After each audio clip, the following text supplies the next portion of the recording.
ठीक है, शुरुआत कर रहे हैं नेक्स्ट पार्ट में इसी का, ब्लड कलेक्शन का। आगे further blood specimen collection and processing.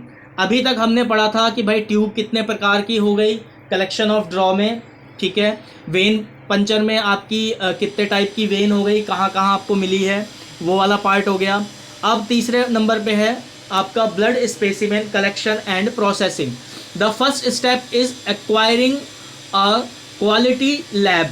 सबसे पहला काम होता है कि भाई जब आप ब्लड कलेक्ट कर रहे हो तो आपके साथ में कोई एक स्पेसिफाई क्वालिटी लैब होनी चाहिए। अब क्वालिटी लैब खाली हमारे या आपके बोलने से नहीं होगी, एक ऑर्गेनाइजेशन जो क्वालिटी का सर्टिफिकेट देती है अगर वो आपके पास है तभी उसको क्वालिटी माना जाएगा। फॉर एग्जांपल आपके पास कोई एक ग्लास है, आप उसको बोलो जी हाँ ये मेरे पास क्वालिटी गिलास है, वो तब तक नहीं माना जाएगा जब तक उस पर आईएसआई का कोई लोगो मार्क ना हो, या उसमें स्टील का क्या क्वालिटी यूज़ किया गया है उसका कोई नंबर ना लिखा गया हो, या आजकल गोल्ड में हॉलमार्क लगता है जिससे पता लगता है कि वो गोल्ड कितने ग्राम का है, कितने कैरेट का है, और वो कहाँ से बना हुआ है, उसका गोल्ड कहाँ से है, वो सारा एक नंबर होता है। वो बेसिकली क्वालिटी नंबर होता है उसका कि भाई इससे ये गोल्ड को ट्रैक किया जा सकता है। ऐसे ही लैब के काम में भी जब कोई लैब का आप कलेक्शन कर रहे होते हो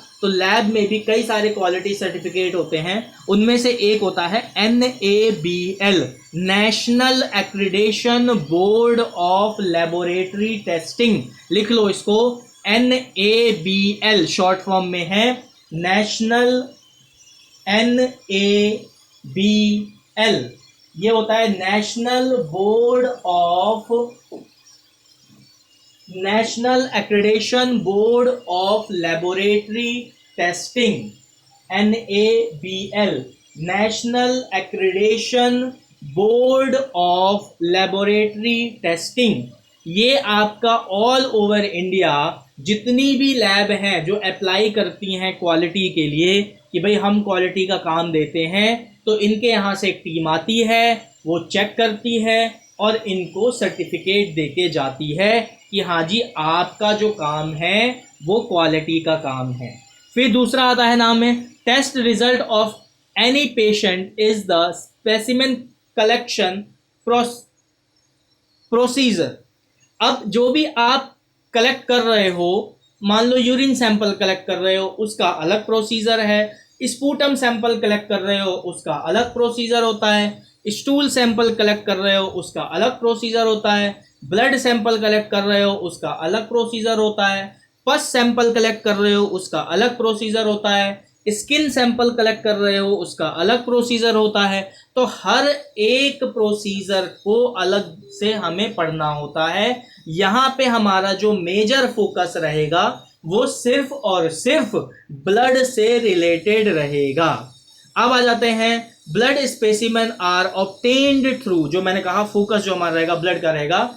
सबसे पहला आ जाता है स्किन प्रिक मेथड, यानी हम अपने स्किन से कैसे ब्लड कलेक्ट कर सकते हैं। तो यहाँ पे कैपिलरी पंचर कहा जाता है स्किन प्रिक मेथड को। हम क्या करते हैं, हील टो या फिंगर, इन दो जगह से स्किन प्रिक मेथड करके हम ब्लड को कलेक्ट करते हैं। वेनस स्पेसिमेन वेनिंग पंचर करके करते हैं। और तीसरा मेथड होता है आर्टरी पंचर, यानी आर्टरी पंचर करके करते हैं। अब आर्टरी पंचर जो है वो हम क्यों करते हैं, एक टेस्ट होता है स्पेसिफिक आर्टीरियल ब्लड गैस, इसको बोलते हैं ABG, चाहे तो इसको लिख लो ABG, आर्टीरियल ब्लड गैस। इसके अंदर 12 से 18 टेस्ट होते हैं जिसके अंदर अलग अलग गैसेस लेवल भी बताया जाता है, जिसका फुल फॉर्म है आर्टीरियल ब्लड गैस,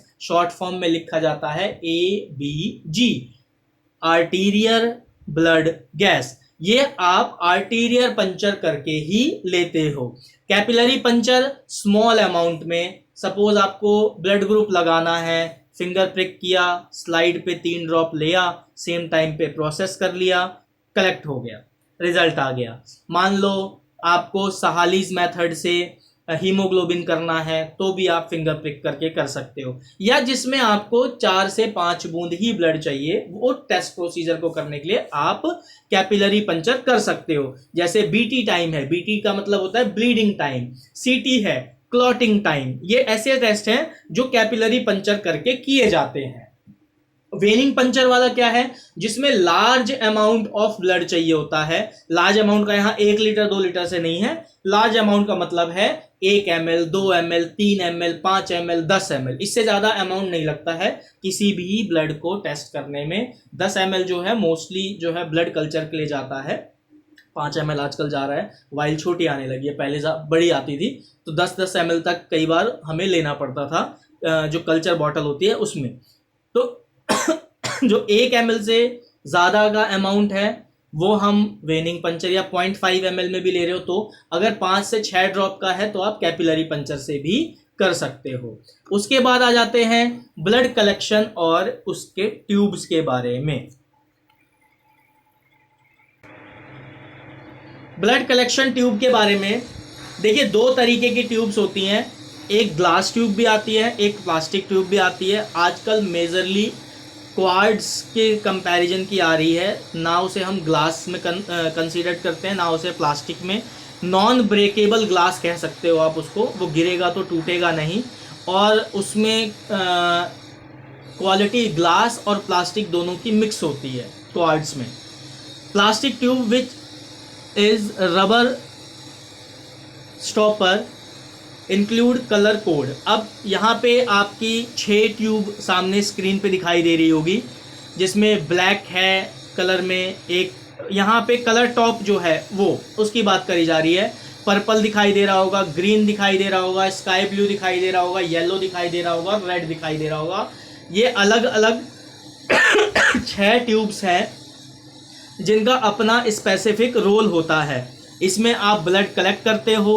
इसमें देखो अलग एक लेबलिंग्स भी दिखाई दे रही होगी, इन लेबलिंग्स में आपका लिखा रहता है भाई वो क्या है उसमें डला हुआ। उस ट्यूब के अंदर फ्लोराइड डला है, EDTA डला है, सोडियम सिट्रेट डला है, या आपका कुछ भी जेल प्लस BCA डला हुआ है, और एक में कुछ भी नहीं डला है। तो यहाँ पे जो ब्लैक वाली है, एक मोटा मोटा ओवरव्यू दे रहा हूँ, जो ब्लैक कलर का टॉप का ट्यूब दिखाई दे रहा है, ये ज़्यादातर ESR के लिए बहुत पहले यूज़ किया जाता था।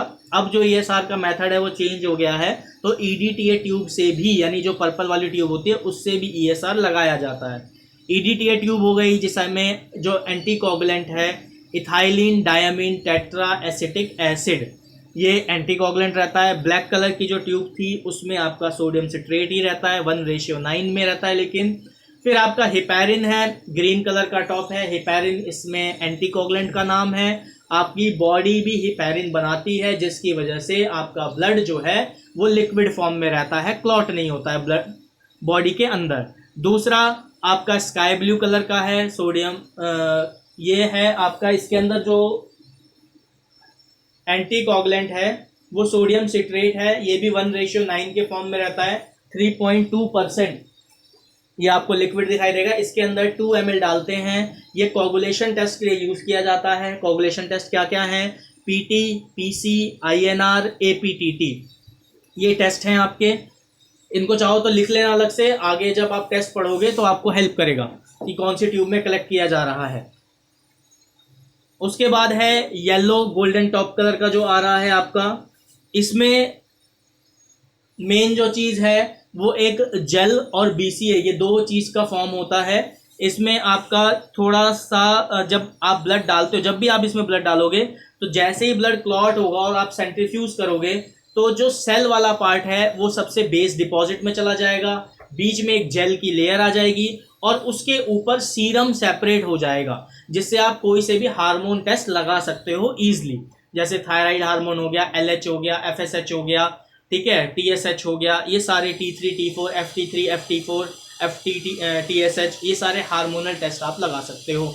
या आप अदर कोई सीरोलॉजी के स्पेसिफिक टेस्ट लगा रहे हो, हायर टेस्ट, वो भी लगा सकते हो, कार्ड टेस्ट लगा सकते हो। फिर है आपका रेड कलर का, रेड टॉप का, ये जो है बेसिकली प्लेन ट्यूब कहा जाता है, इसमें कोई भी लेयर ऑफ सेपरेशन नहीं होता है। जब आप सेंट्रीफ्यूज करोगे तो सेल्स के बाद सीधा आपको सीरम देखने को मिलेगा।